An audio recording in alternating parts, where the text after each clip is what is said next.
Hello friends, good morning to all and I welcome to my YouTube channel.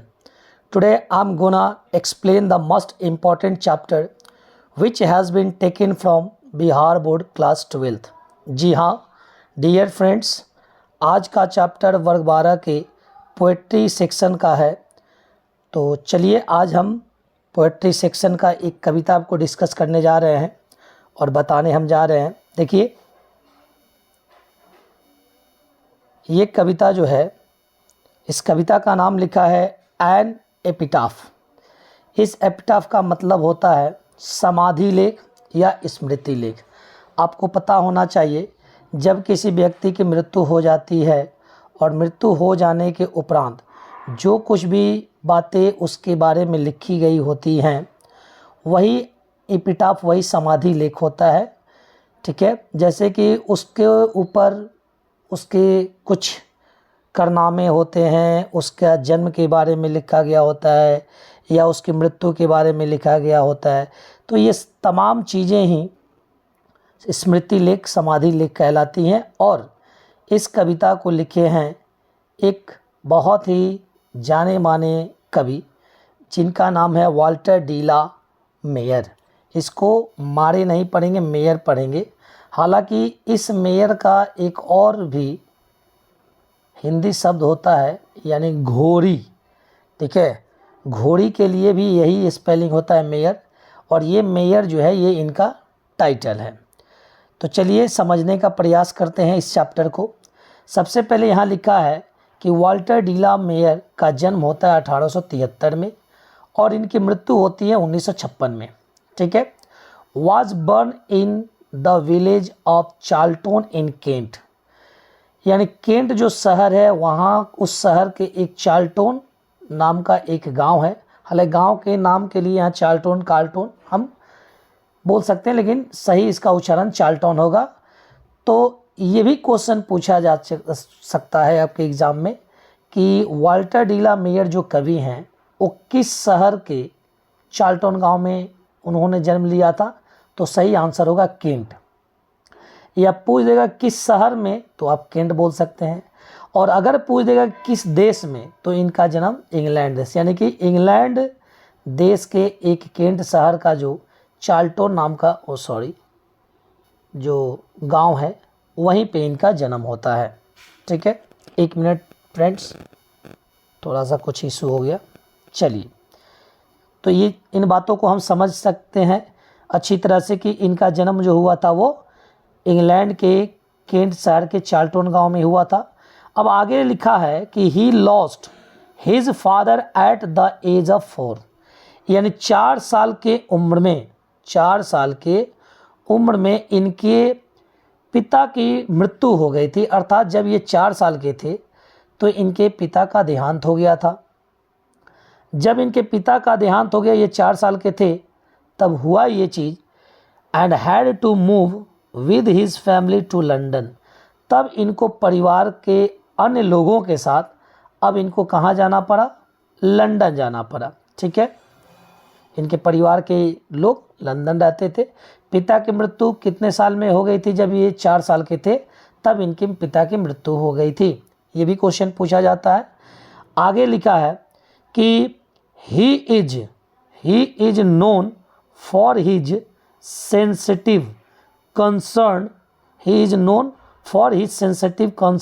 with the world of children and the world of supernatural। देखिए यहाँ sensitive का मतलब होता है संवेदनशील, sensitive का मतलब संवेदनशील होता है। और कंसर्न का मतलब यहाँ पे जो रुचि होती है ना, उसके अर्थ में हम इसको ले सकते हैं। ठीक है, और उसके बाद आगे लिखा है कि with the world of children, यानी कि बच्चों की दुनिया, and the world of supernatural, और अलौकिक दुनिया के प्रति। अर्थात यहाँ से यहाँ तक पंक्ति का अर्थ है कि ये जाने जाते थे, यानी ये प्रसिद्ध थे, ही इज़ नोन फॉर, ये प्रसिद्ध थे, जाने जाते थे बच्चों की दुनिया और अलौकिक दुनिया के प्रति इनकी जो संवेदनशीलता की जो रुचि थी वो गहरी थी। अर्थात वे बच्चों की भावनाओं और अलौकिक घटनाओं या दुनिया को बहुत संवेदनशील तरीके से कंसर्न यानी कि रुचि रखते थे या समझते थे। आगे लिखा है कि हिज सॉन्ग फॉर चिल्ड्रन, ये जो मोटे अक्षर में जो लिखे हैं song of children and peacock pie, ये इनकी महत्वपूर्ण रचनाएं हैं।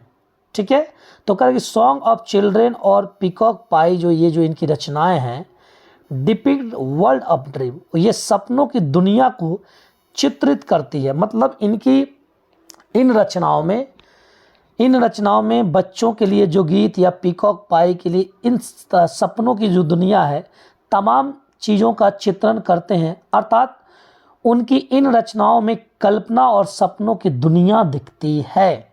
चलिए आगे बढ़ते हैं। आगे कह रहा है कि बट लेकिन इवन इन दिस सॉन्ग्स, लेकिन ये जो सॉन्ग्स फॉर चिल्ड्रन जो रचना है इनमें जो लाइन्स पंक्ति दिए गए हैं, there is a note of melancholy. Note of melancholy का मतलब होता है गहरी उदासी। मतलब कुछ ऐसी पंक्ति हैं इनकी कविताओं में जिसमें बहुत गहरी इनकी उदासीता भी देखने को मिलती है, गहरी उदास की भी झलक देखने को मिलती है। यानी कि लेकिन इन गीतों में उनकी उदासी और विषाद भी बोल सकते हैं, विषाद की झलक दिखाई देती है इन तरह की रचनाओं में। फिर आगे कह रहे हैं द पोएट, ये जो कवि हैं Walter de la Mare, makes us, ये हमें क्या करते हैं, अवेयर, अवगत करते हैं, जागरूक करते हैं the inhuman condition of modern life. यानी देखिए ह्यूमन माने मानव होता है और इनह्यूमन का मतलब कि मानव के का जो अपोजिट होता है अमानवीय हम बोल सकते हैं। कंडीशन में से स्थिति ऑफ मॉडर्न लाइफ, अर्थात यहाँ कवि ये बता रहे हैं कि ये हमें आधुनिक जो जीवन है, आज का जो आधुनिक जो जीवन है, उस आधुनिक जीवन में जो लोगों के जो अमानवीय जो स्थिति है उस स्थिति से हमें क्या करते हैं, अवगत करते हैं। अर्थात कवि यहाँ बताते हैं कि आधुनिक जीवन में मनुष्य के अंदर जो मानवीय जो भावना है, मानवीय संवेदनशीलता जो है वो कम होती जा रही है। बात सही है, यानी पहले की अपेक्षा अब लोगों में उतनी मानवता दिखती नहीं है। लोग भले मानव में जन्म लिए हैं लेकिन दूसरों के प्रति बहुत ही क्रूरता वाला व्यवहार करते हैं जो बिल्कुल किसी तरह से सही नहीं है। फिर आगे करेंगे ही सोज, और वो दिखाते हैं हिज जीनियस यानी अपनी प्रतिभा को, बाय इवेंसिंग फ्रेश इंटरेस्ट। इवेंसिंग का मतलब होता है, इवेंसिंग मतलब प्रकट करना या दिखाना। अब फ्रेश इंटरेस्ट का मतलब होता है कि नई रुचि को दिखाते हैं इन ओल्ड थीम्स। थीम्स का मतलब होता है विषय वस्तु, यानी कि देखिए पुरानी जो रचनाएं हैं ना, उन रचनाओं में भी कवि अपने नई रुचि को बहुत ही प्रतिभा से दिखाते हैं। यानी पुरानी रचनाओं में भी इनकी नई प्रतिभा देखने को मिलती है। फिर आगे कर रहे हैं, मतलब ये पुराने जो भी विषय हैं ना, उन विषयों में भी नए तरह से, नए और आकर्षक ढंग से वो प्रस्तुत करते हैं। फिर आगे लिखा है कि क्वीन एलिजाबेथ, क्वीन एलिजाबेथ का मतलब एक महारानी जी एलिजाबेथ द्वितीय, इंग्लैंड की एक महारानी थी, इनका भी शासन रहा था।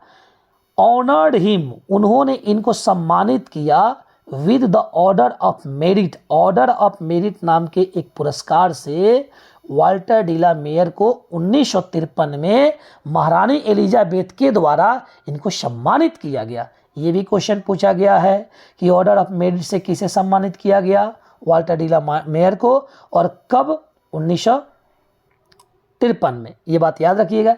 चलिए कवि का परिचय अभी हम लोग पढ़ रहे थे, अब आगे क्या है तो देखिए यहाँ पे जो ये कवि बता रहे हैं इस स्मृति लेख या समाधि लेख की जो बातें हैं कि जो व्यक्ति की जब कोई मर जाता है तो उसके याद में जो स्मारक बनाया जाता है या उसका हम पुतला बोले तो पत्थर उत्थर का जो लोग बनाते हैं, और उस पे जो बातें लिखी हुई होती है ना, उनकी वीर कथा को, उनके जन्म या मृत्यु, तमाम उन चीज़ों को ही हम समाधि लेख कहते हैं। तो यहाँ एक समाधि की बात हो रही है और उस समाधि की बात हो रही है एक सुंदर औरत की।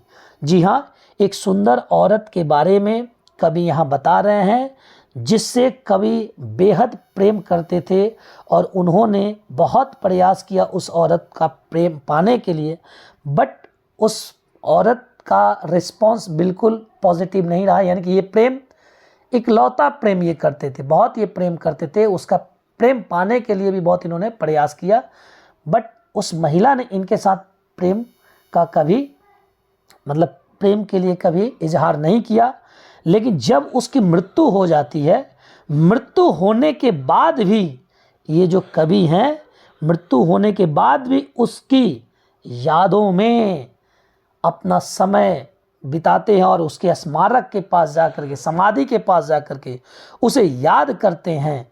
तो देखिए यहाँ पे क्या लिखा है, फर्स्ट पंक्ति में लिखा है, कह रहे कि here lies A must beautiful lady, यानी कवि कह रहे कि यहाँ एक बहुत ही खूबसूरत औरत लेटी हुई है, यहाँ बहुत ही खूबसूरत औरत लेटी हुई है। और उसके बाद आगे कह रहे हैं light of a step and heart was she, और कवि का ऐसा मानना है कि वो महिला आज भी यहाँ लेटी हुई है, का मतलब कि आज भी वो जीवित है, ऐसा वो महसूस कर रहे हैं। और वो कहते हैं कि वो औरत थी light of a step and heart was she, यानी लाइट ऑफ ए स्टेप का मतलब होता है एंड हार्ट का मतलब होता है एक ऐसी आदत, मतलब कि जो बिना माने एकदम इधर उधर घूमने की उसे एक आदत सी थी, और वो किसी मतलब कि बिल्कुल क्या थी, आदत थी उसको घूमने के, और आदत में मतलब कि कोई प्रतिबंध नहीं था उसको इधर उधर घूमने में, ठीक है। और लेकिन आज वो यहाँ लेटी हुई है और वो दुनिया की सबसे खूबसूरत औरतों में से एक थी जिसे कभी बेहद प्रेम करते थे।